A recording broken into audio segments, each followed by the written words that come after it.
Hello, everyone, and thank you, Drew and the Columbia DevOps for having us here and having given me an opportunity to speak. This is excellent to get to nerd out with fellow people in the area. So my name is Gabriel Leeks, and I will be giving you a very opinionated discussion about Terraform in the guise of an intro to Terraform, but don't let it fool you. It's really an opportunity to talk about what orchestration really means, and please chime in. This is a two-way street. I want to learn from you as much as you're learning from me. So just jump in. If you want to drop your questions in chat, Drew and Judy are monitoring that as well. So they'll be able to chime in if you don't want to speak up. So that with that intro, I'm Gabe. It's a pleasure to be here. I work for Applied Insights. We are a mid-size software development and professional services company that specializes in the government public sector. So if it's in the cloud and they need something done with it, we provide services around that. And we are hiring. So please, for those that are looking, hit our website, appliedinsights.com, and you can hit recruiting as well. And we would love to hear from you. So what we're going to talk about, and I don't expect to get through all of this, especially if we get a lot of questions, but I do have a lot of interesting material that should generate some interesting conversations. But the real goal is to talk about Terraform, its competition, CloudFormation, what it means to the whole DevOps lifecycle problem that we're all working with and our companies are trying to solve, why particularly Terraform in this discussion, and then some of the interesting issues and topics that have led Terraform to be as interesting as it is, and some of just interesting, noteworthy conversations around that. Really, it's two key takeaways. So if you stop paying attention right after this slide, you probably will be getting a good gist of what I'm talking about. But if you do pay attention all the way, you'll probably also get some great questions you can ask and garner some conversations. But really is why do we care about Terraform? What is Terraform? Why should I do anything that deals with it?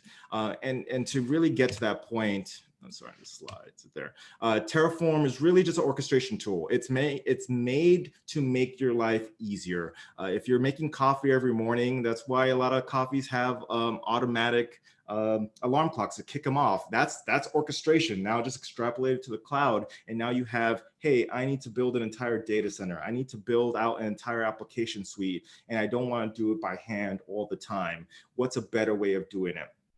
And there's a number of solutions out there that help you solve that, and we'll touch upon them. But orchestration is really key to sort of unlocking the power of the cloud and making it accessible to the variety of people and problems we're trying to solve. It's also meant to sort of be a catalyst, so one person can do 10 app deployments versus one person doing one server deployment. Or if you're still old enough to remember data center days, rolling data center servers into racks and powering them on and waiting for networks to come plug them in. Now you're moving to a way where you can just flip a couple commands, say Terraform apply, and boom, you have your app up and running in moments.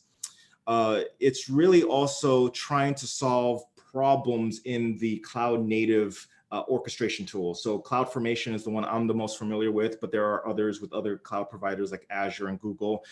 They have an innate number of features and functions. Sometimes there's a lapse between when a feature drops and when a function's available. So if you're a very active cloud shop and you're trying to drop the latest features of, let's say Transcribe was available now, but the CloudFormation functions aren't available till a month or two later, where does that leave you? Terraform is supposed to fill in that gap and give you an ability to say, hey, why just not call the API for that service because we know it's available, as opposed to waiting for CloudFormation to catch up.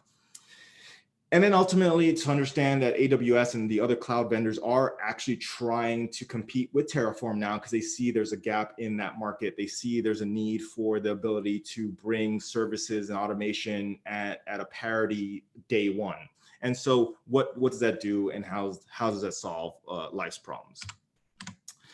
And so I talked about this before, but Terraform really is trying to be that one language to rule them all. It's really trying to give you an ability to say, I want to be able to set up X number of resources across one cloud. Well, what if I want to do it across 2 clouds? And then 3 clouds, and then X number of clouds in addition to that? Terraform is saying, well, what if you only needed to learn one language to do that? And even though that is theoretically on paper true, you still need to understand how Azure deploys its resources. You still need to understand how GCP deploys its resources. Uh, Terraform won't absolve you of knowing how those resources work, but at least it lets you use a common language to talk about all those. And then more importantly, it lets you version control that and deploy it when needed. And how does that do that in a way that functions? It's simple. It's a genius idea. Call the API of the cloud service that you're using. So instead of relying on the in-house CloudFormation like we talked before, or the Azure Stack, you go ahead and just call the API because you know it's going to be there because the service depends on it. So stepping back real quick and not necessarily focusing on the tool itself, but focusing on the problem, we need to talk about, okay, this DevOps is a thing. We probably have managers or customers that know the buzzword, but don't know what it means. And then we have to solve real world problems for our customers or our business to be able to say, hey, we need to roll out X number of production applications. How do we make sure it's consistent? How do we make sure our devs get what they need? And then that rolls into test and then goes into integration and eventually goes into prod. How can you do that effectively so it doesn't take hours? How can you do it such a way that it's consistent? How can you make sure it's always secure? And DevOps in general is trying to solve that problem. And I like to call it like a mental switch. If you're trying to think of it the old way of, well, I'll hand jam configuration settings and I will get the server online because that's faster.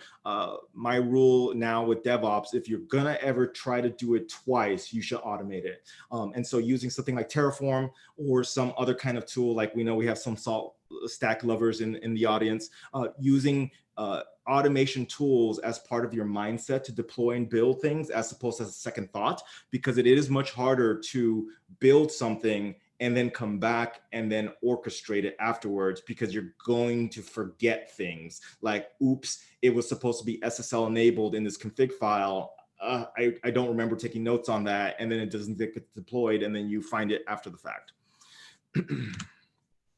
So one of the biggest takeaways, or one of the biggest reasons why we use Terraform and why I advocate the use of Terraform, or any orchestration engine, to be honest, but I use Terraform for this example, is there is a feature disparity between when a service provider releases that service and when they release the accompanying CloudFormation or stack automation features with it. And so my favorite example, and though this is a year old, but it's still a relevant example, is Aurora Serverless from AWS dropped. It took 36 days for the accompanying CFN support to roll out with it. And I could not laugh more than when I saw Reddit just firing on all cylinders, yelling and screaming, why is it taking this long for this service to get a parity feature? That should be day one. And we work well with AWS. They're good friends of ours. They know that this is an issue that they're trying to solve. And I'll talk about how they own that kind of problem and they're trying to solve it. But in a day-to-day just consumer perspective, it's very difficult for a DevOps shop to just not worry about a feature and wait until it catches up when you may need it immediately for some business need. And then on top of that, there are things that CloudFormation inherently doesn't provide. It doesn't give you looping. It doesn't give you counting. It doesn't give you random generation. So if you're trying to say, I want to create 57 security groups, you have to create 57 actual call outs with names for your deployment. If you want to give them unique names, you have to manually give them unique names. You can't randomly generate them. And there are now modules for CloudFormation to help with some of these issues. But from a native application perspective, there are things that we as developers and practitioners would want to make our lives a little easier. So then comes Terraform and its ability to give you that. And what I like also about Terraform itself, it's a simple install. It's really not really an install. You download the binary, it's a Go app, and you run it. That is all that it is and necessary to get Terraform running on your box. Terraform is out to version 13. Shameless plug, Terraform just had, or HashiCorp had HashiConf last week. And so they had a bunch of announcements. They're talking about Terraform 0.14 beta. And they also released a couple new interesting apps in the Hashi family, which I'll touch upon briefly later on. But ultimately, installing Terraform is simple. You don't have to actually have administrative rights to run it on your box. A little bit about the backend configuration. And this is where Terraform gets a little sloppy. And I'll be very, very honest. Terraform has implemented ways to organize itself. So you can add folders for each of the projects or features or resources or workloads or however you want to mentally organize your Terraform layout. And then they include the main file, then the outputs file, and then variables that sort of you use to manage those mains. But the reality is, if you have 50 of these folders, how are you going to version control this in Get? Are you going to do it per folder, per branch, per version? And those are all existential questions. And I'm sure people have things that work for them that's different from others. But in reality, though, it still simplifies the problem of deploying large variety of applications and configuring them successfully. And I'll pause here quickly. Any thoughts and any epiphanies?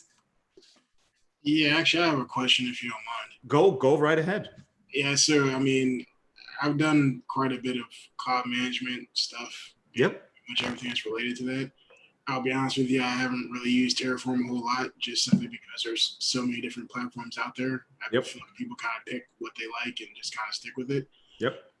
But I'm just comparing this to one that I've used a lot, and I'm trying to see the value in this over something like Ansible. Yes, very good question. We were just ruminating. So one thing to keep in mind is I'm really using Terraform as a Trojan horse to have a conversation about orchestration. I don't own Terraform stock. I'm not actually using Terraform on my immediate project right now. But that being said, the one thing to keep in mind is you want to orchestrate. Ansible was really, really built and designed to help you deploy and scale out objects. And it started as just automation of machine configurations. It sort of extrapolated and became a resource deployment and a full stack deployment. And there's nothing wrong with that. I have friends at Red Hat and I've used Ansible before and it works just fine. The big takeaway is you're doing it, you're managing and orchestrating it as a piece of codified code that you manage and control somewhere else. How you choose to do it is absolutely fine. Really is, if you don't do this at all and you're new to this world and it's like, I'm using all cloud formations for 500 AWS accounts and then now I'm trying to go to Google with that same configuration, you may lose some administrators due to just jumping off bridges, because then that becomes a much more challenging exercise than if you used Ansible or you used Terraform at the beginning to go ahead and deploy your resources. Does that make sense? Yeah, it generally makes sense. I guess the part I'm missing is, are you saying that Terraform would do a better job of that? And granted, I'm asking these questions, but I don't know stock in either one of them. I mean, it's not like I have a preference of Ansible over Terraform. Again, it's just a case of I know Ansible a whole heck of a lot better than most other platforms. And you know what? That's the right answer for you. Like, it is very important to realize that all these tools have their issues. All these tools are better at some things and worse at others. But if you can wield Ansible more effectively than Terraform to get the job done, then Terraform's the right answer for you. Brian, you raised your hand. Sure. Just want to add my 2 cents. I mean, I've done a little Terraform. I've done a lot more Ansible, and I guess just from thus far, I guess I would argue its ability to do state management, probably is a strength of Terraform in regards to configuration management. But then also, just like a lot of tools and technologies, I would say like the ecosystem of providers may be also a thing that would attract someone to a tool, because just knowing the variety of things that are supported. And Ansible, I feel like, is going to be not consistent across technologies because it's kind of more customized, and Terraform has more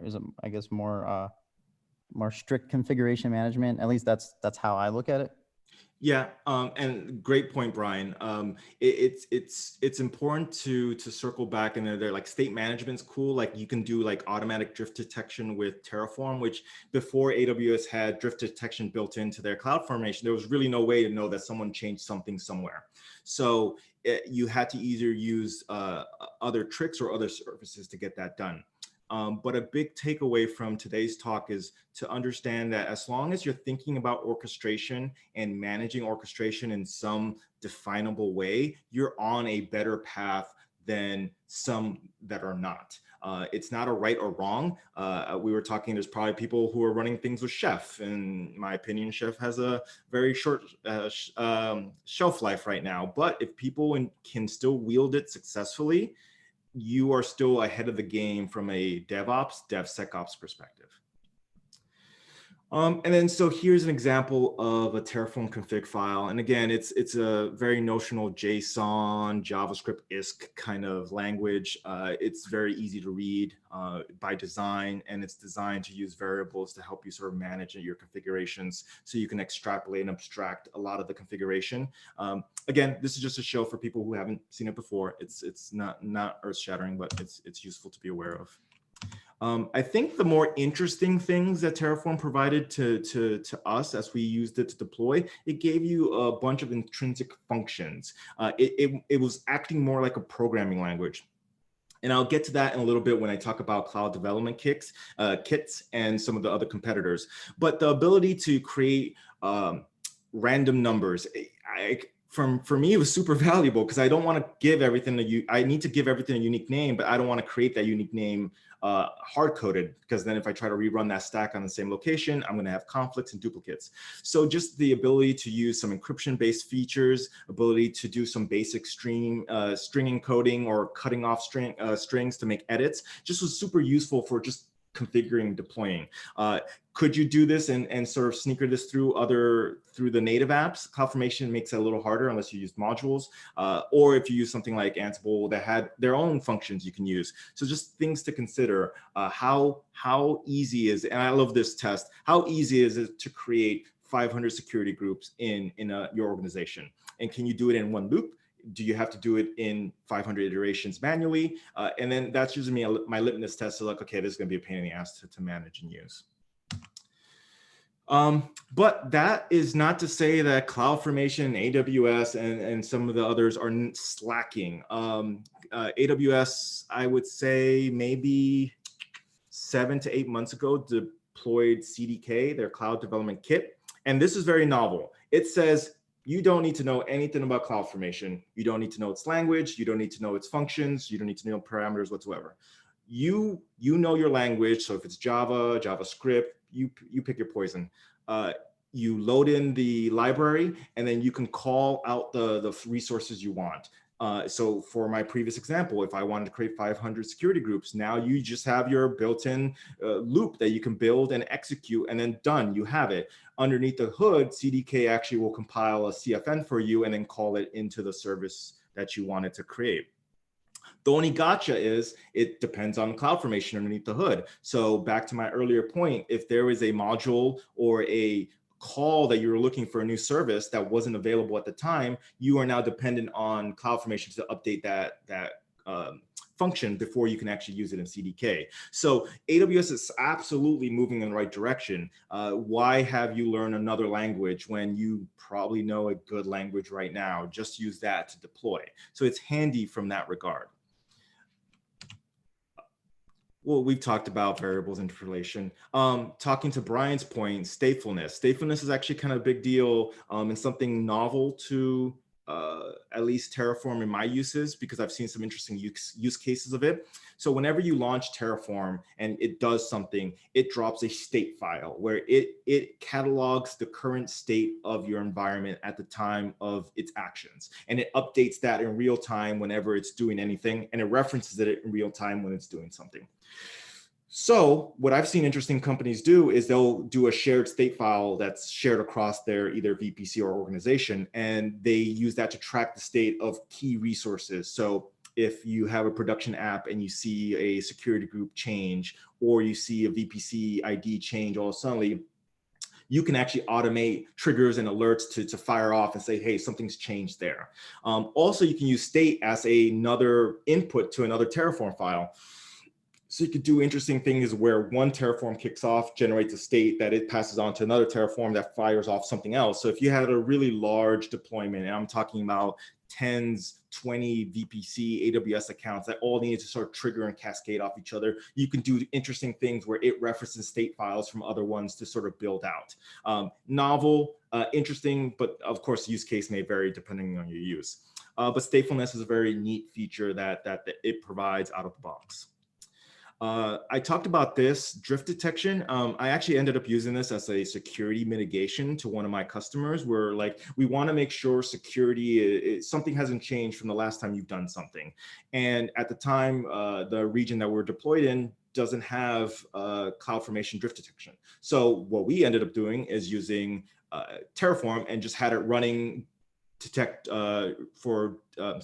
detect drift every so often and just fire off an alarm. If it saw something change, send an email to your administrator and they'll go take a look. So again, little novel, interesting ways to sort of compensate for a region that you're in that may not have the features that you're looking for.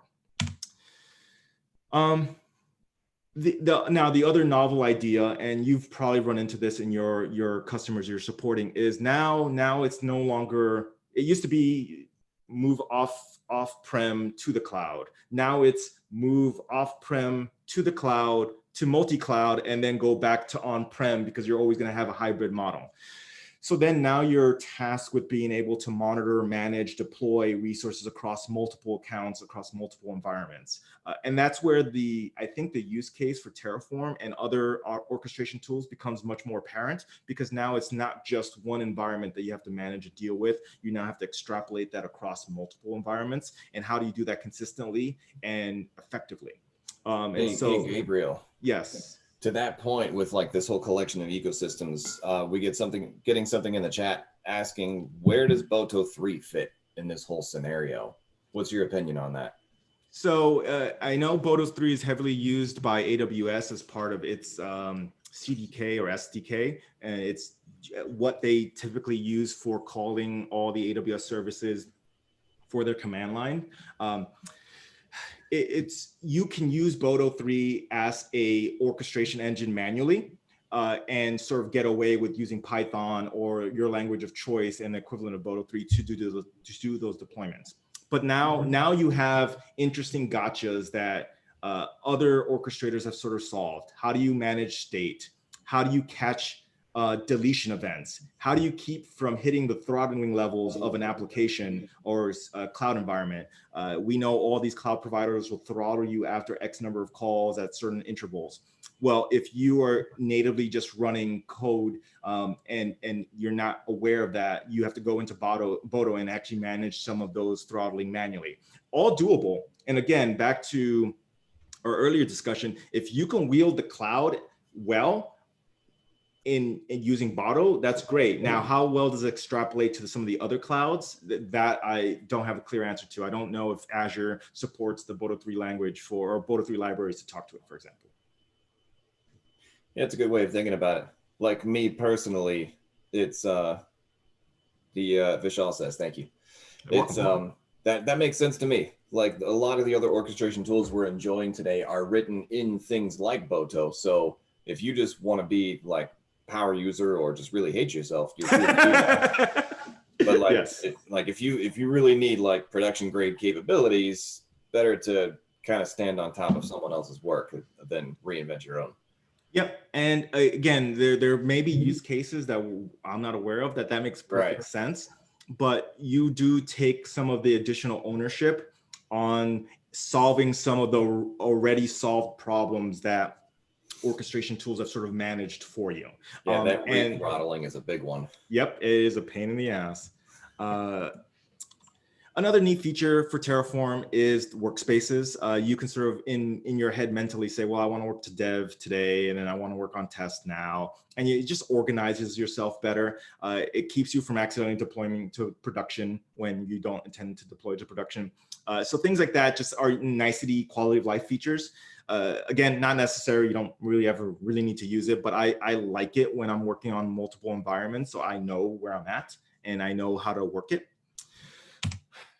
And then just from just the contextual, so bringing it all back from a Terraform perspective and just the deployment perspective, in Terraform, the sort of cycle of life is this initiate, plan, apply, and destroy, where Terraform will initiate itself, bring up all its variables, bring up all its libraries, look at your config, make sure your config is valid.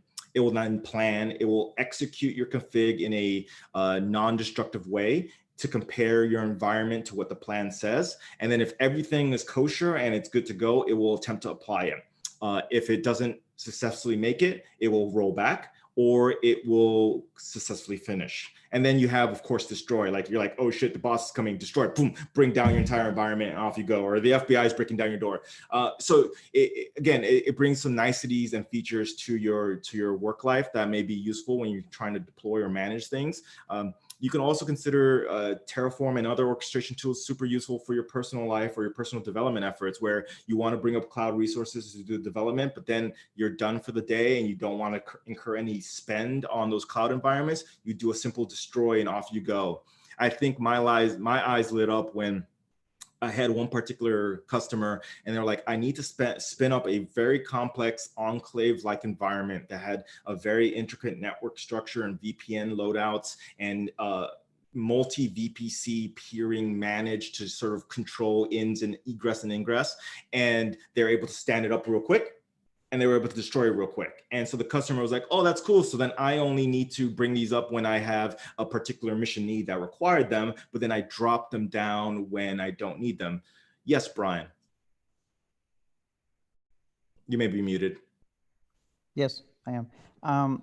So for example, I've done a lot of Ansible, and there's the concept of a dry run, and there's ways to override and make certain actions run even when you're doing a dry run. Do you know, is plan, like, you know, anyone in the community can make a provider, is plan, apply, destroy, in it, you know, are these all, is there some guarantee of consistency, or is there some wiggle room where people can sort of do what they want? And it's, I know it's hard to answer for any scenario, but I don't know if you're aware of how these yeah. Yeah. No, that's a very good question. So Terraform specifically follows this structure for how it executes, because it's also trying to handle throttling, it's trying to handle concurrency, it's trying to handle dependencies for you. So if you need to deploy a VPC, well, if you need to deploy like an EC2 or a Lambda and you need it to be networked internally, well, you need a VPC and you need ENI deployed before that happens. So Terraform will do that for you. It knows that there's dependencies that sort of need to be stacked before it executes. So to your question, if you wanted to try to override that, there are some features in Terraform to kind of circumvent that. Typically, what I would recommend is you have different Terraforms to do that. So you may have a Terraform that will deploy your base layer, and then you have another Terraform that now augments that layer somehow. There may be overrides. I'm just not super familiar with them. Got another question from the chat, Gabriel. Sure, fire away. And I sort of sympathize with this one. I'll read it straight out. Never taken to HCL. Are there any large customers that use a different data format instead of HCL? I noticed the JSON is supported, but seems very uncommon in practice. And follow-up, is there a YAML support now or in the future? I don't know. So I know at HashiConf, they just were making fun of JSON because they hate the way it looks. But that being said, I know HCL is the language of choice. And that's why, and I'll talk about Plumi here in a second. For those who hate learning another language just to learn another language and, like, you know, get that badge that you've learned 15 languages to do one thing. There are burgeoning market of orchestrators that don't want you to learn a new language. They'll tell you to use an existing language like Plumi. And I'll talk about that in a moment because it's an interesting trajectory that this market is heading to. And I don't see Terraform moving in that direction. I think they're very much married to HCL right now. But that being said, it's a great question because then you have to ask yourself, is the time investment required to learn a new language to maximize my use of Terraform, or can I use an existing language to sort of maximize some other form of orchestration? So another interesting question to think about is, what if you're trying to do Terraform deployments in other regions? There are a number of other regions that are available outside of the commercial region that are like GovCloud and other spaces like that. How are you able to then configure Terraform to deploy and test that? And so I will throw a shameless plug for our product because shameless plug. So we at Applied Insights also offer a project and service called Shift that allows you to emulate the disconnected regions that are across the United States. And so if you wanted to deploy Terraform into other regions and test it commercially, our services allow you to do that. So that's Shift. If you have any questions, feel free to hit me up afterwards, or you can reach our website at applied-insights.com. Now, talking about some new interesting things that HashiCorp has just released, and I mean just released like last week. They just dropped 2 new features or services. One's called Boundary, the other one's called Waypoint. Boundary is kind of cool if you haven't seen the news or buzz about it. Boundary really is a Bastion host on cocaine. It is designed to extrapolate the simplicity of SSH, but now turn it into like a services-based federated infrastructure. So when you connect to Boundary, you now are able to authenticate in many more secure ways, like using OAuth or MFA tokens, but then you tie into the rest of the HashiCorp ecosystem. So Consul knows your secrets, and then you can use your mesh network to reach out to networks and devices without knowing the IP address of your network. So Boundary is a very interesting tool. I haven't gotten a chance to play with it, but I've seen a little bit of buzz about it, and it seems interesting to play with. The other app that they've just dropped is Waypoint. So now it looks like HashiCorp is really moving into the direction where they want to simplify the deployment of complicated things. So Waypoint is their answer to the CI/CD problem. If you guys have worked in shops where they've laid out CI/CDs, they can get very complicated very quickly. And so their attempt to do it is through this Waypoint product that's attempting to do it just like Terraform does for the infrastructure. Waypoint is supposed to serve encapsulate your CI/CD pipeline. It's interesting. Again, I haven't played with it, but I did definitely want to mention it since it's breaking news as of last week. Is Terraform perfect? No. This is a great article I ran into a couple weeks ago about all the problems Terraform has. In fact, some of the features in Terraform 1.13 and 14 are supposed to actually solve. So for example, Terraform will try to upgrade its modules automatically every time you do an init. Well, there's a problem. What if you don't want to upgrade your modules or your providers? Maybe you want to lock your configuration for your deployment, so your dev, test, and prod environments aren't running different versions of Terraform that may behave slightly differently in those different regions. So regarding that, and I just know 14 actually has a module lock feature that's coming out. So you can say, I do not want to upgrade this module or provider. I want to keep it the same until I specify as otherwise. You have issues with, you can't do things manually. Back to, I think, Brian's point, like Terraform really wants you to do quite a bit itself. And if you want to start messing with it, you're going to piss off Terraform. That may cause issues depending on your scenario. So again, food for thought. I am not a Terraform evangelist. I'm more of an orchestration evangelist. I want you to think about automation as an inherent piece of your workload and how you solve problems. And every solution is going to have its warts. More importantly is understanding those issues and working around them, or at least mitigating them as best as possible. And Terraform has its fair share. So I did want to do a plug for Plumi because I'm seeing some very interesting crossroads with this. So if AWS CDK and Terraform had a baby, it would look like Plumi. It's basically take the language you know and then be be cloud stack agnostic. So you can use this to generate code that then calls the APIs that then natively calls the services you need. So then you don't need to know a new language. You just need to understand the cloud you're deploying into, which is very exciting. So I've had a couple developer friends who brought this up to me and it's like, hey, this looks really interesting. It's still relatively new and young as far as platforms are concerned. I think it's only a couple years old, but it's something to be aware of. And it seems to be getting some interesting traction. So just additional plug for research. I am nearing the end of my slides, but I definitely want to make some plugs for, there's a Terraform best practices link on the slide deck. Once you guys get that, you'll be able to go to HashiCorp 2020 had all their virtual conferences online. So I've been watching some stuff on console and some of their Vanguard stuff today. Very interesting. Also, one thing I didn't mention, but it's important to know, Terraform has a module registry. So you can just find you can find interesting modules to do interesting things. So if you're thinking, I want to do this or want to build this, there may be a module ready for it. So you don't have to sort of reinvent the wheel unless you need to. And that is the end of my slides. And with 10 minutes to spare, again, I'm Gabriel Leeks. It's been an absolute pleasure talking with you. Feel free to fire away questions. And if not, over to you, Drew. Thanks, Gabriel. I'll wait for a few seconds to see if anyone has any questions, and always feel free to drop something in chat if you don't really feel up to unmuting.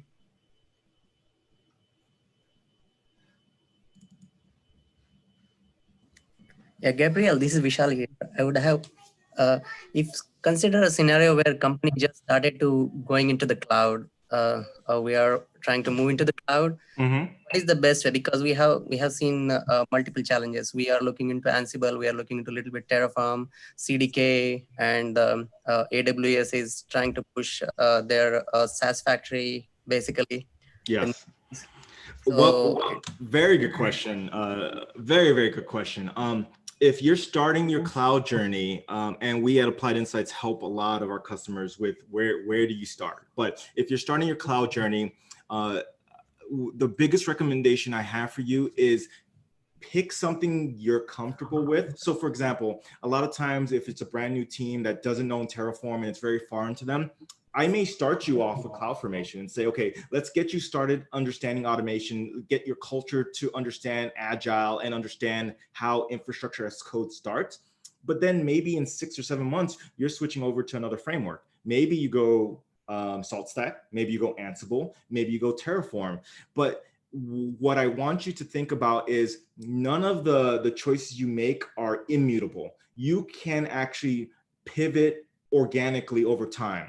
I think a lot of people suffer from this sunk cost fallacy. It's like, oh my God, I've done everything CloudFormation. I am never going to do it again. And I'm like, well, what if you know there's a better way to do it, or you have a new need for something and it demands something else in your infrastructure? Instead of trying to bolt it on to an existing infrastructure, it is okay to start over. And I think a lot of times we don't tell that to ourselves and our customers. We don't say, hey, I know we spent a year with this great infrastructure and it's gotten us to this point. Now we need to rethink it to get to this point. And that's absolutely okay, because you took all the lessons learned from that, you took all the experience from that, and you moved on. This fear of not changing is absolutely antithetical to the DevOps, Agile, cloud culture that we're trying to build. And sometimes we as practitioners have to tell them, it's okay. It's okay to restart. It's okay to take what we've learned and change. So for you, Vishal, I really recommend take a look at your team's experience and what they're comfortable with. If they're a Java shop, you may want to look for a language that prefers Java to start with, for example, but pick something that you think is reasonably well supported and reasonably used by the community, because then you won't go wrong. You're not gonna pick, and I'll make fun of Chef because I don't know how many of you guys use Chef. I won't tell you to use Chef because that community, from all my readings, is slowly dying a slow death. But if you look at GitHub and just look at automation and the most contributed channels, you're going to get a quick list of what's active right now. But if you are interested, feel free to reach out to me directly. We can have a longer conversation of what that means for a company to deploy into. But that's where I'll start with the conversation. thank you. You're very welcome. That was really cool. I think that's like worthy of a pause so everyone can absorb that. Like, because you built this whole stack with a given tech and you spent a whole year on it, I think that's exactly it, the sunk cost fallacy. It's totally okay to take the lessons learned and to start over with something brand new. I think everyone is really afraid of doing something like that. I certainly have been in the past. Yeah, the whole concept of chaos engineering is don't be afraid of damage and destruction, accept it. And that goes well beyond high availability and well architected frameworks. It goes to how you design things, because look at our environment. 3 to 5 years ago, we were doing DevOps very differently than we are today. And I can guarantee 3 to 5 years from now, it's going to change as well. So instead of us being locked in and allowing our customers or ourselves to be afraid, just accept that change is normal. It's the pet versus the cattle kind of concept. Like, we stop treating DevOps as your pet. Let it die, let it be rebuilt. It is okay. It will be fine. Anyone else have any thoughts? I'd love to poke some more conversation out of this. Yeah, I mean, I've seen a lot of customers fall into that same scenario where they're just afraid to change. And, you know, a lot of times, typically when I deal with customers who are in that boat, the biggest reason it typically boils down to, I mean, they come out and they say, oh, yeah, we've done all this stuff in whatever platform. But usually it boils down to, you know, 50% or more of the people who've done all that stuff are no longer on their team. Yep. And other people who are left don't understand how it was written or how it works. So rebuilding that automation is near impossible, because now it's not just reworking, you know, something that you know, it's learning it and then rebuilding it in something new. Yeah. So personally, I totally agree with what you're saying, because I think the important thing about any team is that it should truly work as a team. It shouldn't be a bunch of people siloed off and like doing different parts of the project. Or if you have that, like, there should be like just as much time in sharing what you're doing so other people on your team understand it, if you're going to work in that kind of format, to allow you to eventually do what you're saying. And I think a lot of times customers fall into a boat where they don't do those things. And you hit it on the nail. Some of the issues we have as DevOps practitioners, as engineers, has nothing to do with the technology. It's psychological, it's cultural, it's the design of the teams. So a lot of the things I try to do with my teams is, I don't care if you're the best developer in the world. If you're an absolute asshat to the rest of the team, I'm going to let you go, because you are not providing the quality to nurture the culture that's going to feed the innovation that we need. So when it comes to helping educate our customers or helping educate our people, we need to be, in and of ourselves, not afraid to say, okay, I'm going to bite the bullet. It's going to suck. It may cost me an additional week in my schedule, but you know what? It's going to make us better for it. I love saying, let's fail fast, let's fail often, because that's really how you become successful. If it's when we started to learn to ride a bike to when we're trying to learn a new technology, how many mistakes did you actually get through before you got to learning what you need to do? Why do we pretend that solution building in DevOps and business is any different? I love it. Let's see.